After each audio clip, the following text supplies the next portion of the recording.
Welcome back to the BASCHAMANIA podcast. I am your host, Justin Bash, and we are in for a treat today. On today's show, we have 2018 NCAA champion Seth Gross. Now, even if you're not a wrestling fan, Seth has such a fascinating story of redemption, you need to listen to today's show. I'm talking getting kicked out of college, Iowa, a really good school, one of the best for wrestling, and going to work at Target and selling phones instead of training as one of the top wrestlers in the nation that he is and was. Fast forward 3 years later after that, he finally wins a national championship, and today we discuss that story. I don't want to waste any more time, though, so let's roll the intro. It's BASCHAMANIA! Let me tell you something, brother. He gave us everything he had in him tonight. What you gonna do when BASCHAMANIA runs wild on you? Oh, it's gonna be a good one. And business just picked up here on the podcast. Oh, yeah. And without further ado, how are you, Seth? Doing good. So, I want to dive right in because I feel like so many people are casual wrestling fans, meaning they watch NCAAs and they root for you, and then it dies out really quick. And I feel like while NCAAs is the pinnacle of wrestling, I think so many people rather win an NCAA championship than even a world championship at times, because there's no glory around it from a standpoint of nobody's eyes are on you when you win a world championship in wrestling, except for the diehards. And I want to go back a little bit because I feel like for the casual fans of wrestling who are listening to this, or the Christians who are listening to this, you've got a crazy story that I love. And the last time I heard your story at all really was, I remember Flo did a piece back in like 2015, which was from rock bottom to fresh start. But there was never really a follow-up on that. And I think God made beauty from ashes in your life in so many different ways within wrestling. And I want to kind of go back and tell that story. So you wrestled in high school at Apple Valley, correct? Yep. Which, for those that don't know, is like one of the best schools in the country. Like, Gable Steveson recently, Mark Hall, like it's a team of studs. So you're wrestling in Apple Valley, you get recruited heavily, you go to Iowa. Take me from there as far as you can. Yeah. So out of high school, that was a crazy ending up at Iowa in itself. I'm a Minnesota boy. A lot of people thought I was a shoo-in to go to Minnesota, wrestle there, and ended up making the choice to go to Iowa, which, obviously Minnesota people don't like Iowa too much. So that was a pretty crazy journey. They didn't actually start recruiting me until very last. I already had all my visits set up. I had one left, and I actually ran into Morningstar at just a camp I was helping with down in Cass and Manorville. And he's like, hey, you got all your visits set up? I was like, I got one left. And he's like, hey, we'd like to have you come check it out.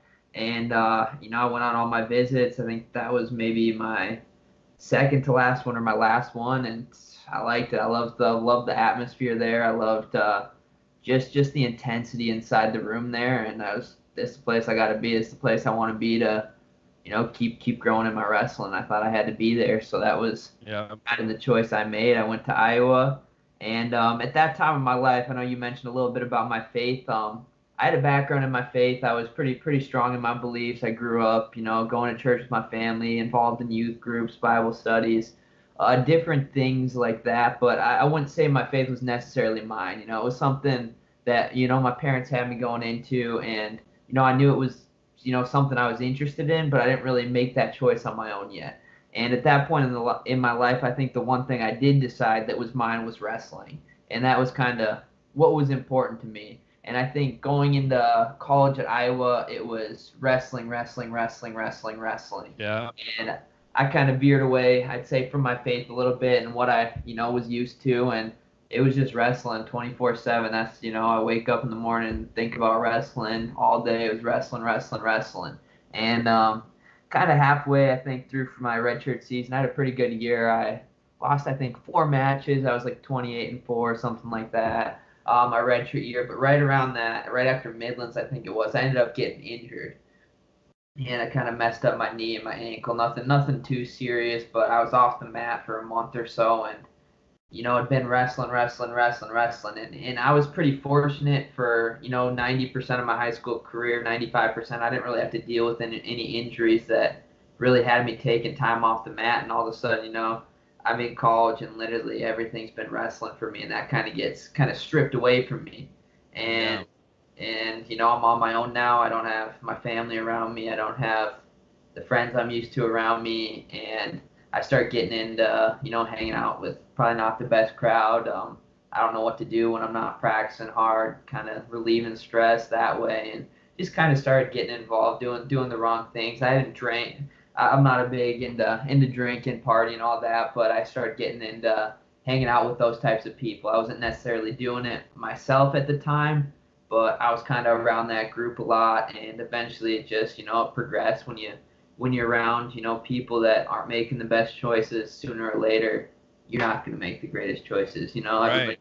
Everybody knows, surround yourself with what you want to become, and I wasn't surrounding myself with those type of people. But yeah, long story short, that injury kind of strayed me away, because I didn't have, I was once wrestling was stripped away from me, I didn't really know what to do, so it kind of led me down a wrong path there. I made some bad decisions, got arrested, went to jail, and I mean, that's crazy to think, in high school I hadn't gotten any confrontation with the law and that, and all of a sudden I'm sitting in jail having to call my parents and call Tom Brands and let him know what just happened. And it was, what was it, drunk driving, I think it was? No, so it was, we got drunk and we just took things out of people's cars, and pretty idiotic, and, it's looking, in the moment, I wasn't really thinking about who it was affecting, whose people's stuff I was taking. It was more, we're just screwing around, being idiots, and, looking back, it's like, that's hard. People work for that stuff. That's stuff that, and like, my family's gotten stuff taken from their cars. I know people that have, and it's like, why, I don't know, why would I do that to fit into, adrenaline rush, whatever, but, did that, went to jail for it, got caught up in that, and from there, it was scary having to know, now I got to call my mom, I got to call Coach Brands, I got to let everybody know what happened, and it was crazy, I didn't know. When you called Brands, did he just straight up say, okay, you're off the team, you're done in Iowa? Like, how did that go? Yeah, it was kind of like that. It was more, hey, come meet with us. Basically, I don't want to talk about it right now. Come into my office. Went into his office. He said, well, tell me what happened. We told him, and he's like, you're gonna have to meet with, I think it was the athletic director, and he's the one. Athletic director said, hey, you're suspended until the charges get resolved, and charges took almost a year to get resolved. So wow. So I probably wouldn't have been able to wrestle that next season, even if I did decide to stick around, maybe the second semester. But yeah, it was. I didn't. After that, it was, I tried to give him a call here and there, but it was more, he just, hey, until this gets figured out, stay away. And I completely understand. It's, he recruited me thinking I was, making good choices and stuff, and I ended up doing something stupid, and I had to pay the punishment for that, and I got what I deserved there, and had to learn from that experience. And yeah, it was tough. That was one of the lowest moments. That was the one time I'd say that I didn't know if I was gonna ever wrestle again. I didn't know if I was gonna go back to college. I didn't know what I was gonna do. So that's kind of the first kind of big obstacle right there. Is so after that, about a week and a half after all this goes down, I get kicked off the team. I get in trouble, get out of jail, all this. Within a week and a half, my one of my best friends from high school actually committed suicide. Wow. And so all this was kind of on top of me, and then that happened, and I couldn't stay in Iowa at the time.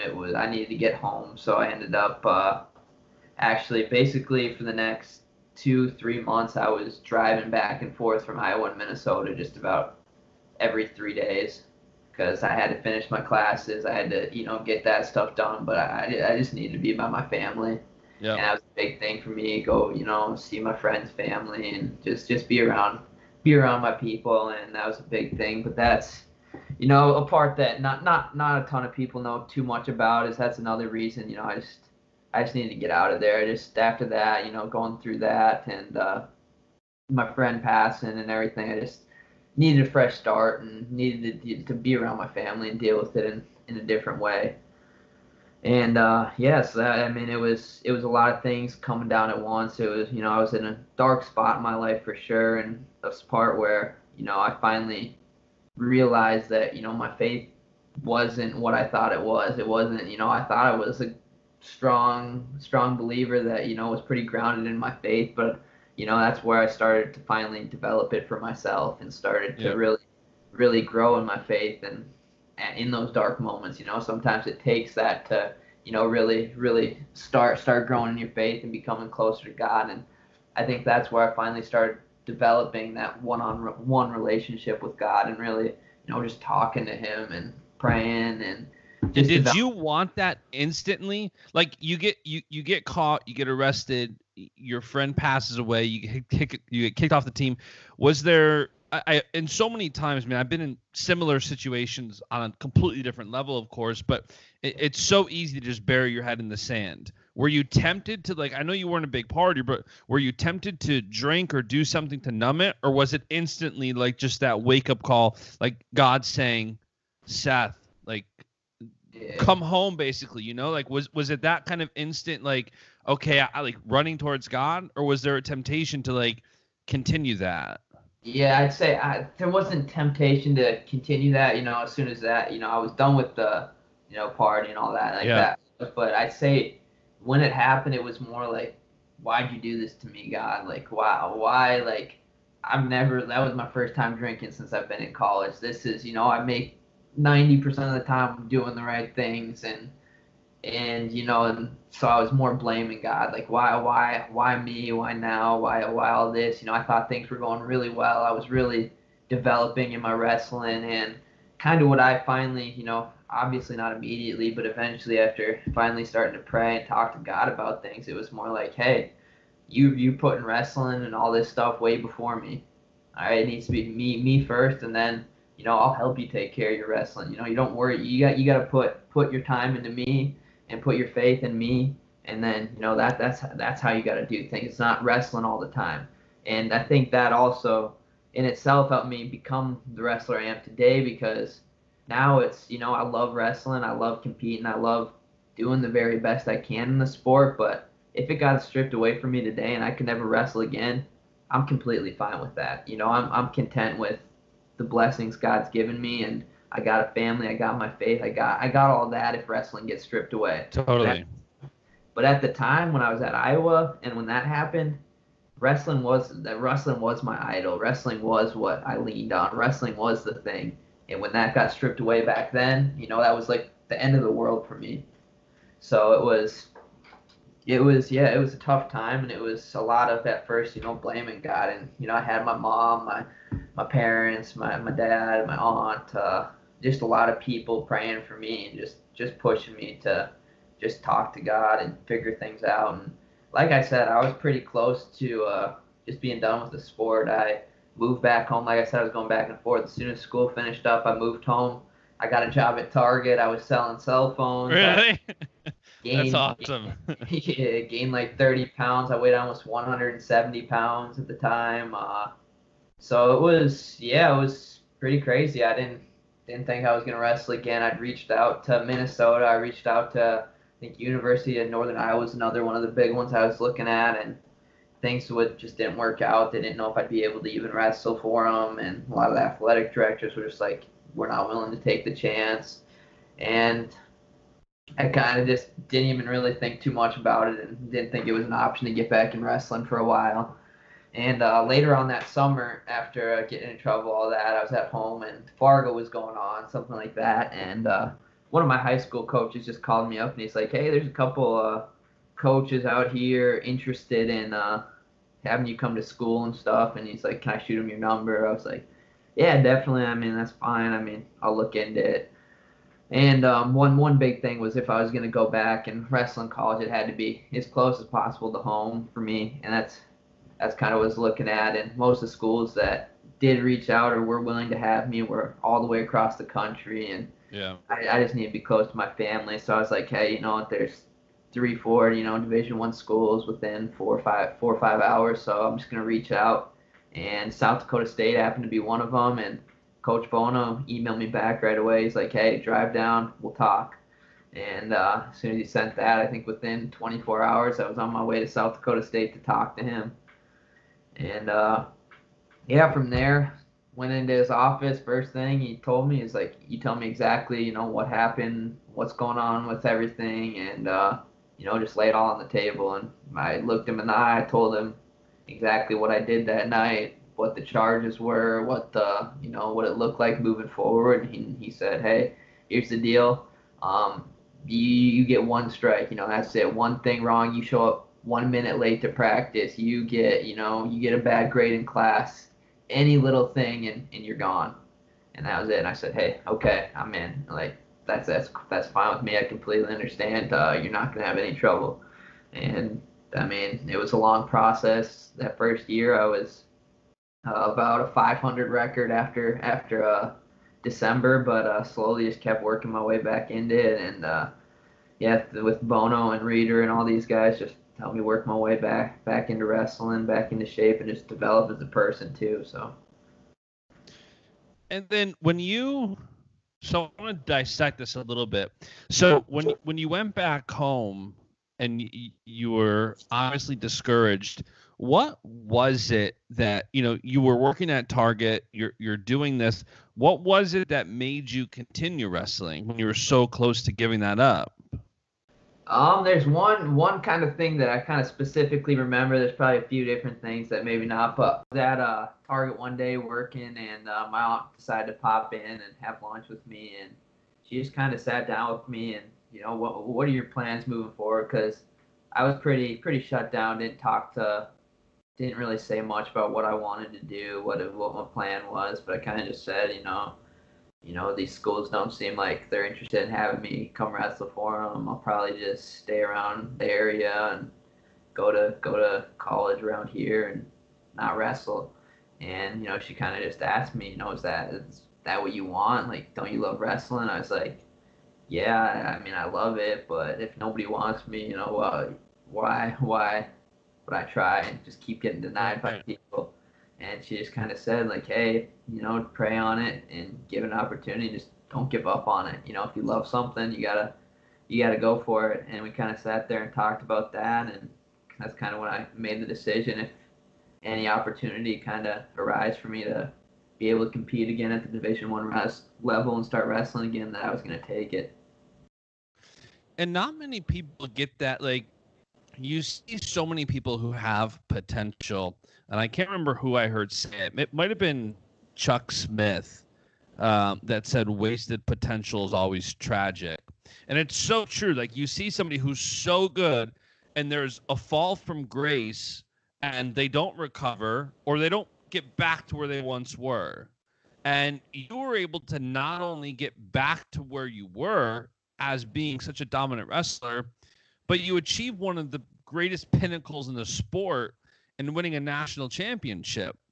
What is that like? And so from a time frame standpoint, the arrest happened in what, like 2013, 14? 15. 15.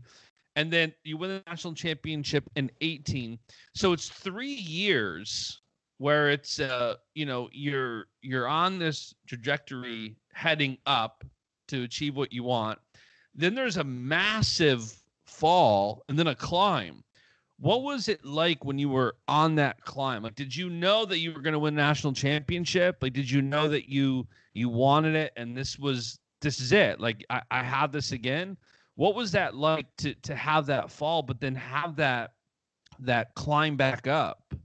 Yeah, I mean, I absolutely, to be honest, didn't think, when I got to South Dakota State that I would ever win a national title. When I first got there, it was more, maybe I can All-American once. Maybe I can make it to the national tournament a couple times. You know, I was 170 pounds, had to drop down, finally made it down to 141, and I had a losing record after the first 12 matches. I didn't win a single home duel until January.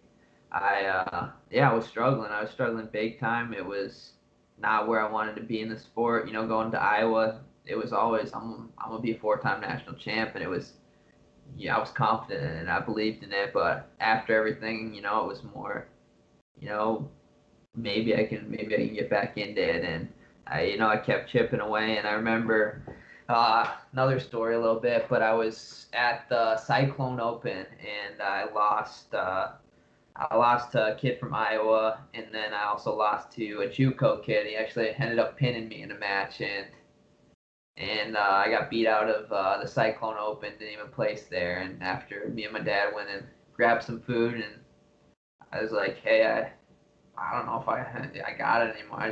I don't know if I can compete at a high level. I don't even know if I'm going to qualify for the national tournament this year. Like, what am I doing? Like, and I was really doubting myself, and my dad just said, hey, you know, God's got a plan. Just keep putting your head down, keep working, and keep moving forward. I know your goals were big, and I know where you wanted to be. You know, remember those goals and start working towards them. And up until, like I said, I had a bad rest going into December. I was maybe 10 and 12, something like that. And that whole winter break, you know, that's where kind of people go home and take some time off to be, you know, for Christmas and all that. And, you know, that's kind of right before the Cyclone Open was right before that. And I was like, hey, I'm just going to, this next 2 weeks, I'm just going to, you know, put the pedal to the metal here, work really hard. I'm going to go home for Christmas Day and Christmas Eve, and that's it. You know, I'm going to stay here and train. And I trained as hard as I could that week. I ended up going to Midlands, and I ended up not placing at Midlands, but I lost to the number 1 guy and the number 2 guy in the country at the time. And I lost fairly close matches, and then went back. And after Midlands, I only ended up losing 2 more matches, or 1 more match until the national tournament. And I ended up qualifying, knocked off a couple guys at the national tournament, and it was round of 12 that year. But you know, it was, I think that time just, you know, staying back and really just continuing. I started getting back into my feeling shape, but yeah, I was close to just, you know, I was putting my head down and kind of just okay with where I was at. But Dad kind of brought my goals back into perspective for me, put my head down, and just kept working. And was it from the time you moved back home, and you know right away, like, I did some stupid stuff that wasn't me. I know I have to plug into my faith now more than ever, because I know what I can do. I mean, that's one of the reasons I'm reading my Bible and going to church and doing these things. Like, I know what I'm capable of. And when there's that mentality of kind of submission and humility of, like, I know what I'm capable of, did you instantly get back into that the active role, or I guess even more so, because I'm assuming you doubled down on it? Because if you're doing things more habitual, it seemed like, before this happened, what did you do different after?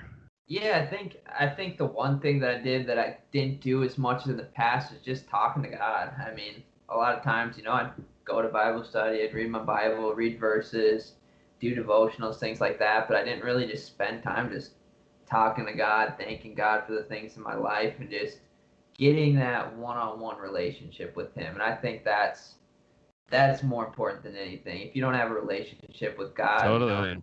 you can know all the Bible verses in the world, you can do everything right, but unless you have that relationship with God, I feel like it's not very meaningful. And that's what I think I really developed throughout that time, was just talking to God, letting Him know what I was thinking, what was going on in my life, thanking Him for the good things, you know, venting about the bad, the things I'm struggling with, and just creating that relationship. And I think that was a big thing through that time. Is before, I just felt like it was, like you said, it was just habits. You know, I was used to going to Bible study, used to doing this stuff, and it just became something I just did and didn't maybe put my heart into it. So once that happened, it was more, you know, I really created that relationship and really started to kind of dig deep into that a lot more.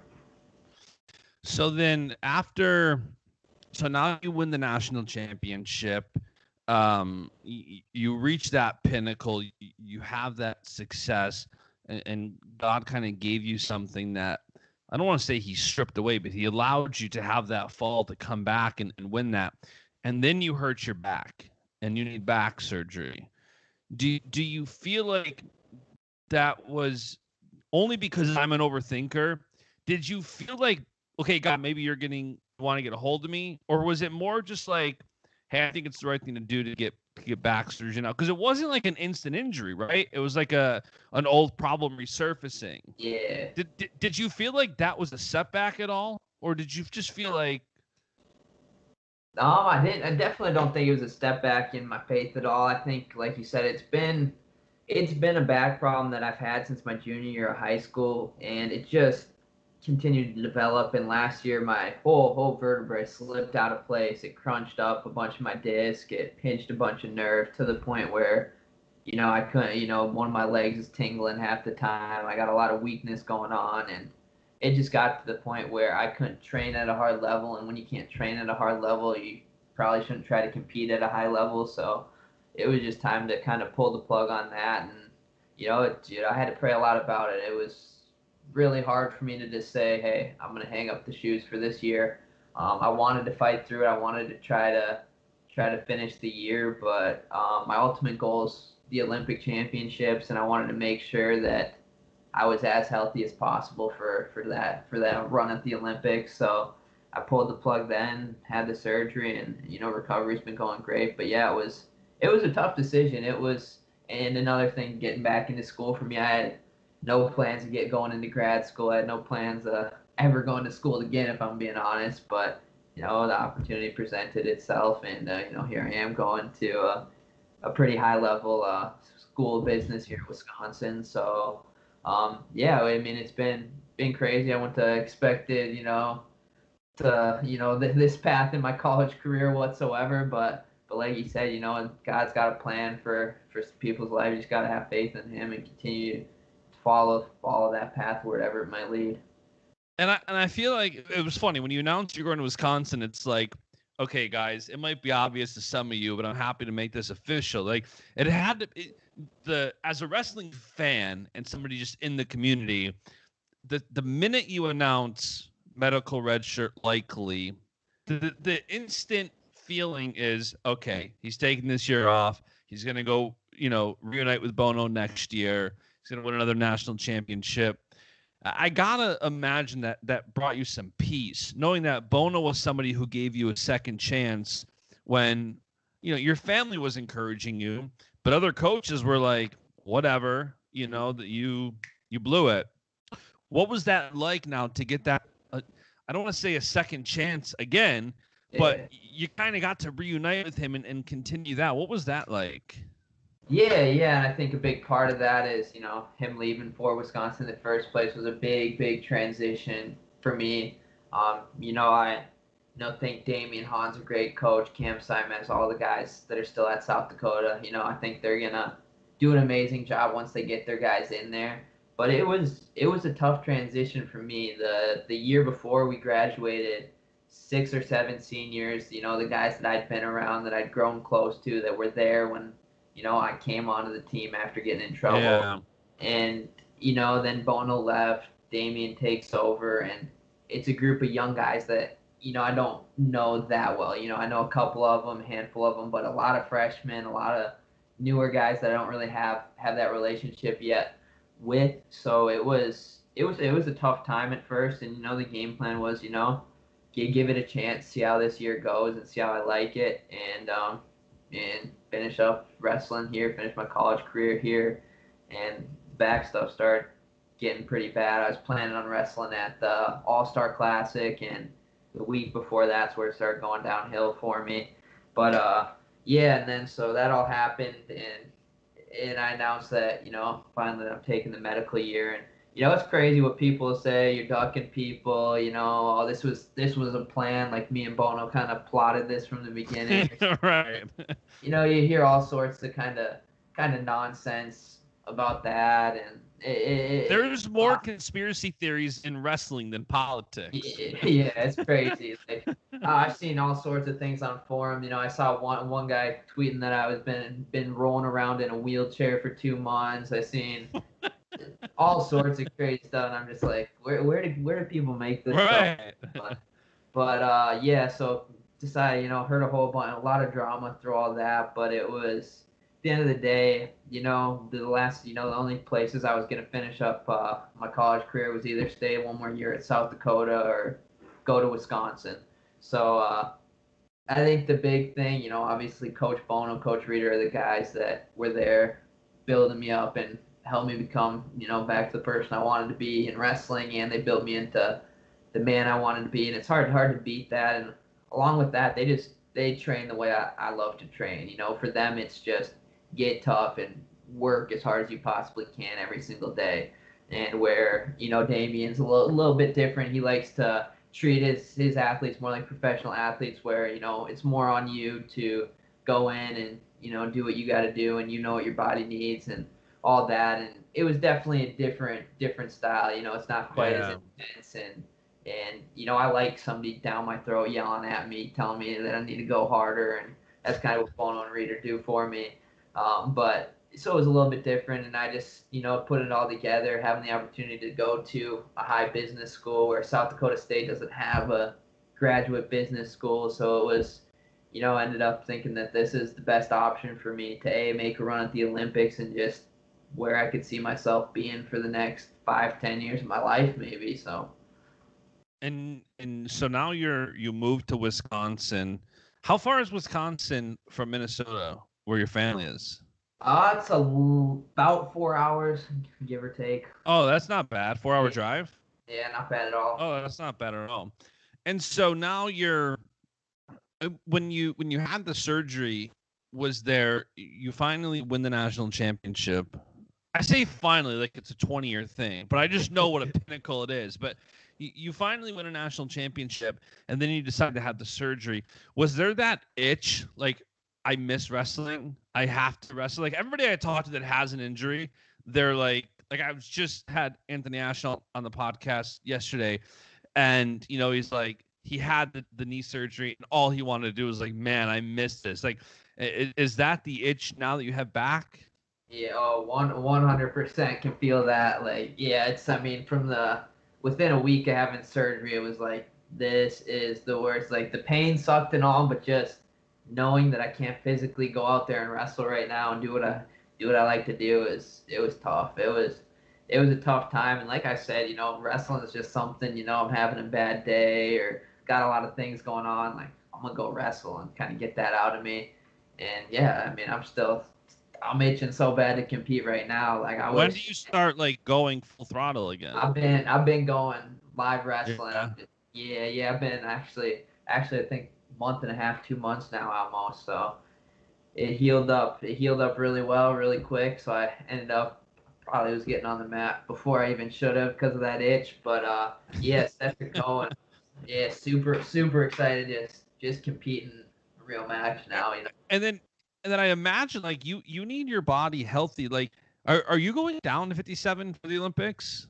Yeah, I think that's the plan. I'm gonna try, see how it feels. Because that's what, 126 pounds and wrestling at 133. Like, do you feel healthy? Like it's gonna be a healthy cut down?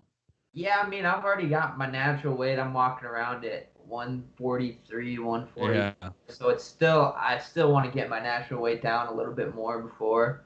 But I'm going to have to probably wrestle 33 most of the year, being 33 to 35, somewhere in there if I want to make that cut, because all the qualifiers and the freestyle tournaments are during NCAA season. So not 100% sure what I'm going to do or not do, but, the Bill Farrell, the U.S. Open, all that stuff is in the meat of the season there. So it coincides this year. Like, Bill Farrell's November, U.S. Open's like December 8th, maybe, something like that. So like 20th. Yeah. So you got to kind of, and I think that's why so many people are taking an Olympic red shirt, which I suppose you could take the Olympic red shirt, and then if it doesn't go good at the Open, pull it and get back in, but it's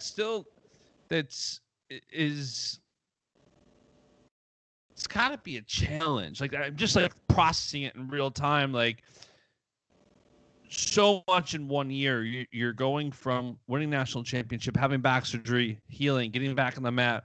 And now it's not even like it's just an NCAA season, which is a lot. And it's not like it's just the international freestyle season, which is a lot. You're coming back from back surgery for both of those. Yeah. Like that's a crazy year. Yeah. I mean, and I don't know the last time I weighed under 130. I couldn't tell you. So it's been probably my sophomore year of high school, something like that. So it's gonna be very, very strict diet, doing every little thing, just trying to get that natural weight down and stay as strong as I possibly can. But yeah, I'm excited for it. I love challenges, and I've been itching to compete and get back into it. So it's gonna be a heck of a year. A lot of fun, very busy, but it's 1 year. Once the Olympic hits, once the Olympic trials and the Olympics happen, got some time after that, and then I can kind of relax. But until then, it's all out. It's go time. Yeah. And I know you said that contentment with godliness is great gain, I think is the scripture, which I love and is so true. And you seem to have that content. Listen, if God's this way, it is what it is. And, I don't think it's a coincidence that you have that mindset and then you win the national championship. But if something happened and wrestling was taken from you, what would you do? Like, I know you're in business school. You're going for more and more. Like, what is it that you think you would do if you did just stop wrestling? Do you know? I mean, there's so many things I do love to do, so many things I've played around with, started to do, am doing, and yeah, I mean, I'd be definitely stay involved with wrestling as much as I can, even if it wasn't a competitive aspect of it, whether it be coaching, whether it be running a club, whether it be, doing, a lot. I got a lot of ideas as far as growing the sport and stuff. But at the end of the day, I want to give back to the community and do what I can to help people and give people opportunity. I think, I love what Beat the Streets does, things like that, where, taking these kids who might not have that opportunity and help them have it, get kids to camp for free, get kids do different things. I started, a couple buddies of mine I'm helping them out with and going to be more involved with next year is just running camps around the country and just trying to get kids involved. And, it's a big faith-based camp too. So things like that. But yeah, there's a lot of different things. I definitely want to stay involved with wrestling and, maybe on the side do some other business stuff too. But yeah, I got a lot of ideas, and yeah, I guess I don't know until it happens, but we'll see. Yeah, I mean, listen, if you win the Olympics too, that also changes your plans, right? Because I feel like the more accolades you have and the more God opens up new opportunities, you never know. And to that effect, how much are you like? I've never had a goal that's as big as like winning the Olympics. That's within reach. Like, you're a national champion, you have the talent and the skill to make the Olympic team. And with having that goal in your heart, I know on small things, I'm like, okay, I want to go build this house after we get married this year. I want to do this. I want to have a farm. I want to do whatever. I want to build a pole barn. Like all these like things that are relatively small, and I'm still like, all right, God, this is what we're gonna do. How does that sound? Like you get your mind stuck on these things. How much are you just kind of giving all that to God? I'm intrigued by the mindset because I know how I am. Like when I have something in my mind, like I am stubborn about it. And after you've kind of wrestled with that in the past, no pun intended, but as you wrestled like with that, mentality of, okay, God, whatever you want, like that's what we'll do here. I'm imagining that's your mindset now. That's probably got to give you more peace, right? And not be stressful, like heading over this next year.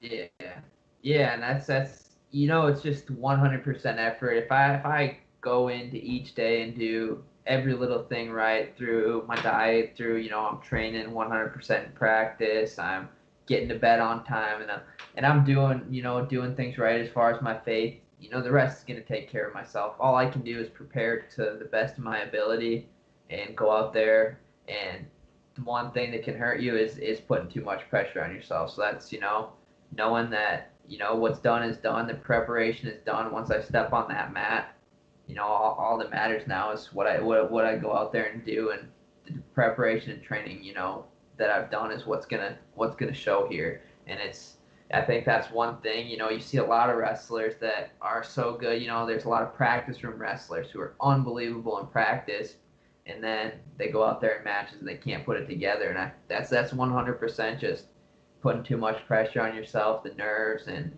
that's one big thing. Is I personally, ever since coming back from Iowa and getting back into things, I haven't put pressure on myself when I wrestle. It's more of I'm content. I don't want to lose. It might hurt me if I lose. I might be upset, or it might, the one big one was losing in the national finals. That hurt me. That was not a good feeling, but it wasn't, before the match, it's not the end of the world if I lose. I'm okay if I lose. I did everything in my ability to prepare for this moment. Now I just got to make it happen.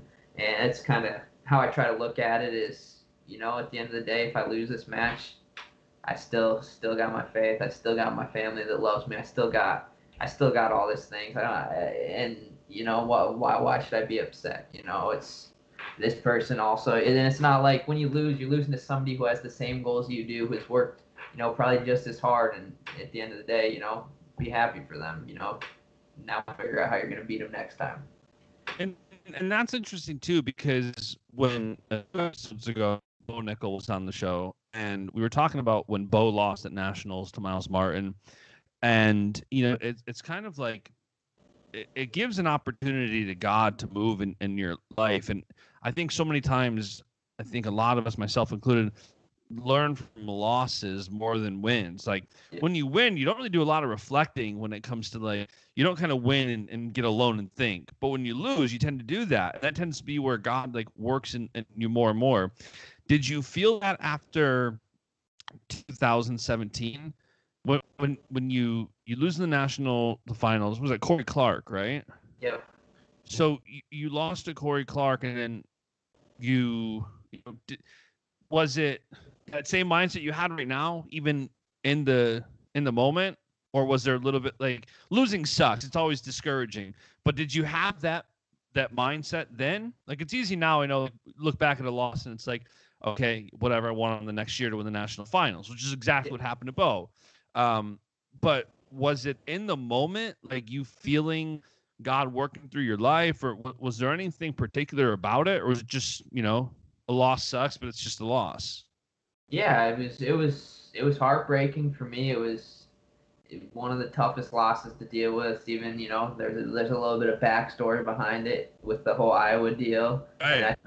And I think that kind of hurt me a little bit, because that's probably the one match that I probably did put pressure on myself, because I felt like I have to win this match. I need to win this match. Cole going up to the finals, interviews and stuff, it was all about, Seth versus an Iowa guy. Instead of being, Seth's wrestling the national finals, it was all about that backstory, and I feel like that kind of had me thrown off what I've been doing, and it kind of got me out of my mindset. And I went out there, was winning the match most of it, ended up third period giving up a takedown, and got rode out for the last 30 seconds to lose the match 5-4. And it's a match I watch probably a couple times a week. It's still to this day is a match that I wish I had back. It's something. I mean, I haven't sure. It's a match like that. Do you think it's all mindset? You have the capability to beat them. A 1-point match, in wrestling, it's so close. Do you feel like mindset was the one differentiating factor? It's obviously so hard to say, but do you feel like if you were more fine-tuned, dialed in mentally, it would have been a different story?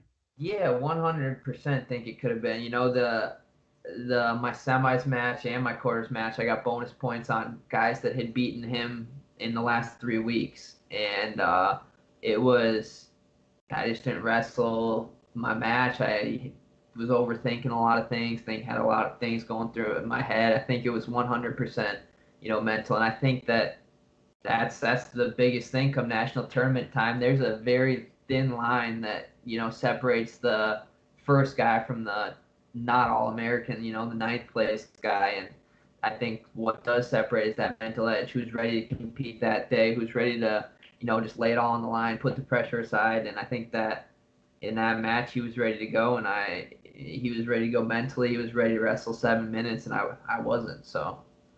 And it's funny too because like now I'm definitely tonight going to go back and watch these matches, but in the quarters you avenged your only loss of the season to Montoya, right, from Nebraska, majored him Yeah. after losing in was it double overtime? Yeah, lost in double overtime. Yeah. Yeah, and so then you major him, and then you major Cade Brock, and you're on like that high. Yeah. What do you think happens mentally? Like if you go back to Friday night, you major Montoya, you major Brock, what would you do different mentally, do you think? Yeah, I think one other thing that I did differently the following year was, so you got a long time, right? You wrestle a match Friday, then you sit, right? You have all day Saturday sitting there around Right. and then you go wrestle that match that night. So that whole day, I was just sitting around stressing out about it. I was just, man, this is a big match. Like, this is big, this is the Iowa guy. I used to, I rolled around with him a little bit and just sitting there thinking about every possible scenario and overthinking it. And I think that, you can get in your own head doing that. Like the year that I won the national title, I woke up in the morning, I went and got breakfast, I hung out and played board games with my family, I walked around outside. It was just, I treated it as like a regular day, like I wasn't wrestling the national title that day. And Yeah. that took all the pressure off me. And then, because, when I go wrestle a duel, that's what happens, right? You going to school and all of a sudden you take off, you go wrestle a duel, and you only focus on it that time. You get in the zone when you need to. But when you're trying to be in the zone for 12, 14 hours straight, that's not a good thing, right? You're going to get exhausted from overthinking things, and I don't think it's the best thing to do. So that's why the following year I really took that step back. I was like, hey, I'm treating this morning, this day like any other day, and when it's time to get ready for a match, I'm going to get ready. Yeah, and that's got to give you a piece too, heading into the final year competing on at the NCAA level, and then going to the Olympic trials. I'd imagine that's because you're going to be in that situation again. Like I'm all but assuming you're going to be the national championship next year. You're going to be in that position. You're going to have the tough Olympic trials bracket, and I'm assuming it's good. It's got to feel good to know that, like, look at, I've been there and I've overthought and I lost, and I've been there and I've relaxed and I've won. Yeah. And that's got to give you not even just a confidence, but that's got to give you a peace. Like, I know I'm capable, and I know if I overthink it, I could potentially cost myself what I know I'm capable of. Yeah, definitely. Yeah, it's like, mindset's huge, and now I know what I personally need to do to make sure, I'm at my very best, what I need to do to compete at the very highest level for me. And yeah, I think that just for me personally, it's different for every people. I know people who need to be ready to run through a wall before they're about to go out and wrestle. But for me, it's, I gotta be relaxed. I gotta be chill. The one big thing for me is, don't give up the first takedown. That's been a huge problem for me throughout forever. So that's the one big thing. Relax, go out there, but don't give up that first takedown. Yeah. Don't be so relaxed that a guy dives in and gets the early one on you. So that's kind of the big thing. But yeah, it's definitely, you got to learn what's best for you. It's different for every single person. It's different, Dude, it's so different. Like, I wrestled in high school. I was never any good, but like having that limited background, I've at least wrestled some matches. Yeah. And now, like, being so involved and entrenched in the community and in the sport, like, I remember at the Open, I'm standing on the floor when Yanni and Zane are about to wrestle. And I love them both. Like, they're both great guys, friends with them both. It's hard for me to, like, root against either. So it's one of those things that it's tough. Yeah. And I'm down on the floor and I'm watching them both warm up. And Yanni is just, like, sitting, relaxing, and, just, like, controlling his breathing, it looked like. And Zane's running around like a train. And I'm like, man, it's fascinating. Like, these guys are polar opposites, and they're both so good. Like, yeah. The matches have obviously gone back and forth. It's so, I think so many times, especially like a sport like wrestling where people do have idols, I think it's so easy for people to say, okay, this is how Seth Gross warms up. this is how Seth Gross wrestles. I'm gonna go do this. And if you're a kid and you can't go mimic Yanni or mimic Zayn based on maybe, okay, there's a special wrestle off. Whoever wins that is better. I'm gonna do what they do. No, because what both of them do might not work for you. I self-awareness is so underrated. I think so many people like want a shortcut. Yeah, 100%. I think that even can take a step further. Is the same thing inside of wrestling. You know, if Zayn knew all the moves Yanni knew, and Yanni knew all the moves Zayn knew, right? It'd be complete. You know, that's not what Yanni does isn't gonna work for Zayn. What Zayn does isn't gonna work for you. If I try to go in a match and hit a Jordan Burroughs blast double, I'm gonna get stuffed and stopped. But you know, you gotta figure out what moves work with your style, what you can make work, because you know that's a big thing. Is somebody might see, you know, David Taylor hit a really cool move that works pretty consistently for him, but it just might not fit into what you do, might not fit into your style, and you gotta figure out what works for you as far as technique, as far as style, and as far as mindset, right? You gotta find. And that's the fascinating, fun thing about wrestling is that, you know, it's a chess game. You got to figure out, you know, how can you win with what pieces you have? How can I win with what I've been given? Because what somebody else been given might be completely different, but there's still a way that my stuff can beat his, you know, and you got to put that together and figure it out. Yeah, that's interesting. Wow, a lot to take in. Well, listen, I know how busy you are. I'm going to let you go here. Thank you so much, man, for taking the time to do this, and we'll chat soon. Yeah. Thanks for having me on, and yeah, we'll be in touch, man. If you're not inspired to not give up after that, you need to go back and listen to that episode again. This dude was so close to throwing in the towel, and he comes back and wins an NCAA title. Such a hard thing to do.